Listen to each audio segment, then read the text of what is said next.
Welcome back, my darlings. I don't really like that. Ugh. What's good, my GGs? GGs, don't that mean good game? What's cooking, cool cats? Krispy Kreme got a deal today. What? What? I don't even know what they do. Why would I say that? Bonjour, oui oui, mozzarella, mozzarella.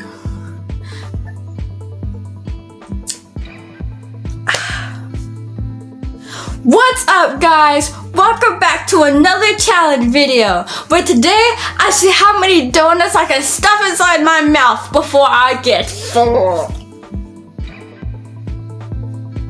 See, that would actually work if this was a challenge video. What am I doing?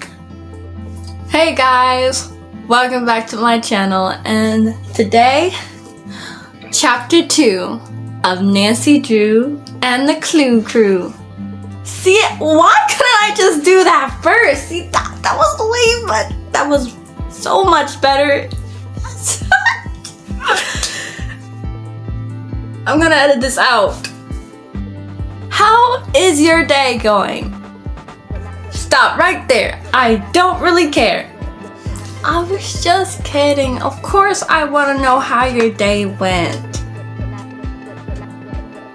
But what I would like to know more is if you're excited for chapter 2 of Nancy Drew and the Clue Crew. Why is my hair doing what it's doing? Why? So yeah, I don't really have anything to say. Do you? Do you? Alright, no, we don't got nothing. Okay. Well then, I guess you don't have a problem with me just jumping in. Yeah, you want me to jump in? Okay. Alright. Chapter 2. A Big Blue Mess. Ooh, I'm sorry. Are you talking about the super famous Fluffington from the Crunchies cat food commercials? Nancy asked Yasmin. Yasmin grinned. The one and only. Nancy smiled at her father. No wonder he had said Bess would have a hard time getting an autograph from the star of the movie. The star of the movie was a cat. Fluffington is so awesome in the Crunchies commercial, George piped up. My favorite is the one where her kitty soccer team wins a tournament and they get a huge trophy full of Crunchies. Well, you can all meet Fluffington herself as soon as she's done with her grooming session, Yasmin said. One of the groomers is combing and brushing her for the next scene.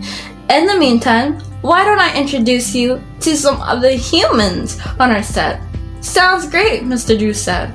Nancy noticed a big yellow cat dashing behind a potted plant.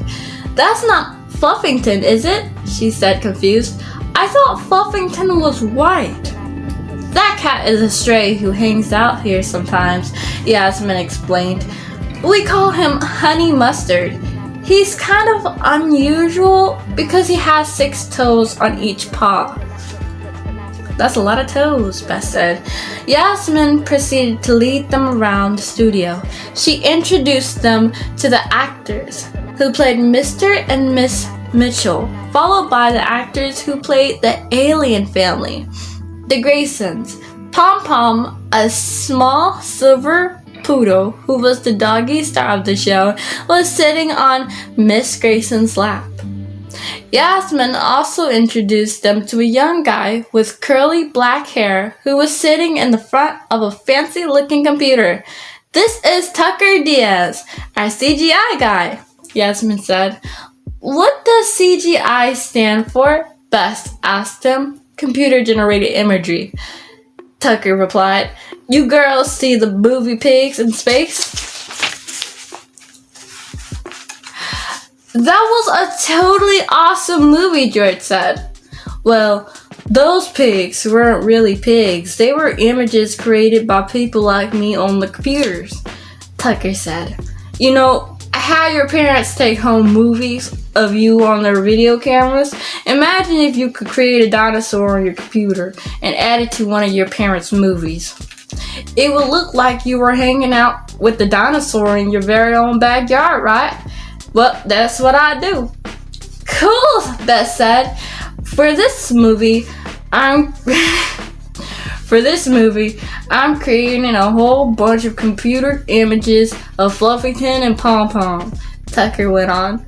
For example, there's a scene where Fluffington goes flying through the air and crashes into a wall. Ouch.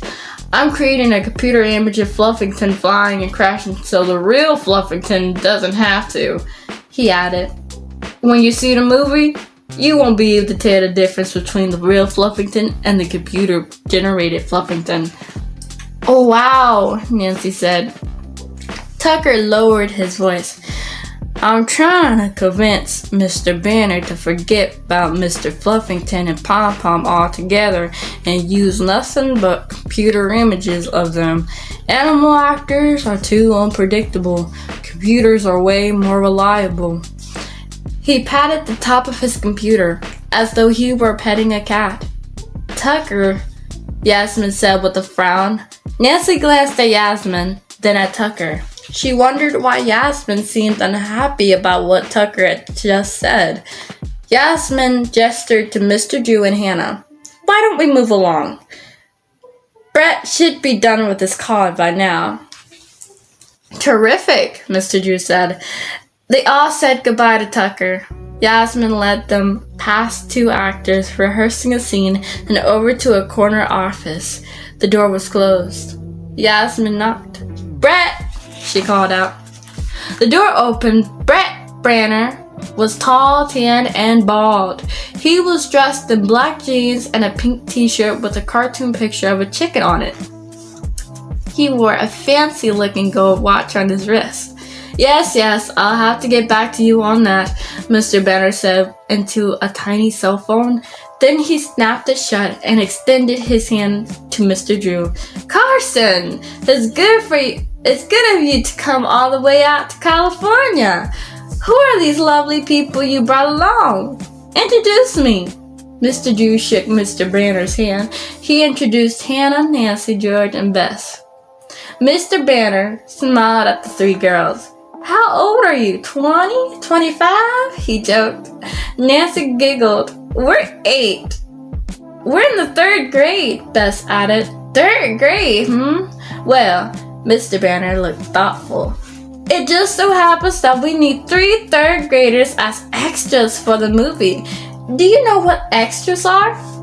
Like when my dad gives me extra whipped cream on my ice cream, George said. Mr. Banner nodded. Yes, extras are like extra actors in the movie, except they don't have to act. Have you ever seen a scene in a movie where there's a big crowd in the background? Bess nodded. In Pigs in Space, there was a big crowd in the high school parking lot watching the pig spaceships land. Exactly. All those people in that crowd were extras, Mr. Banner added. If it's okay with all your parents, I could use 3 8-year-old extras in the Aliens Next Door. What do you say? Yes, Nancy squealed. Please, Dad, can we? Mr. Drew laughed. Sounds like fun. George and Bess, I'll give your parents a call and see if it's okay with them. Yeah, the 3 girls cheered. Mr. Banner opened his mouth to say something, but he was interrupted by a loud, horrible screech. Nancy spun around. What was that? She cried out as something went tearing past them. It was a cat. Nancy recognized her. It was Fluffington, except Fluffington wasn't beautiful and fluffy and white like she was in the Crunchies commercial. She was covered with blue paint. I wonder what happened to that cat. Like, how do you get paint on yourself? It couldn't be me though. Oh, it seems like a sad day to be a cat, am I right? Am I right? Especially with blue paint. Blue paint though? Blue paint? And didn't they just say that she was getting groomed too? What? Okay. Well, whoop-de-doo, sorry for her, but thank you for joining in for another chapter reading of Nancy Drew and the Clue Crew. And I'll see you in a bit. No, I'll see you later. I'll see you for the next reading. Y'all know what I mean. Thank you for joining, and yeah, like, comment, subscribe if you like my stuff, okay? But do it if you want to. I'm not making you, okay? Just reminding you, like, not like everybody else don't remind folks and whatnot. And yeah. Alright. Bye.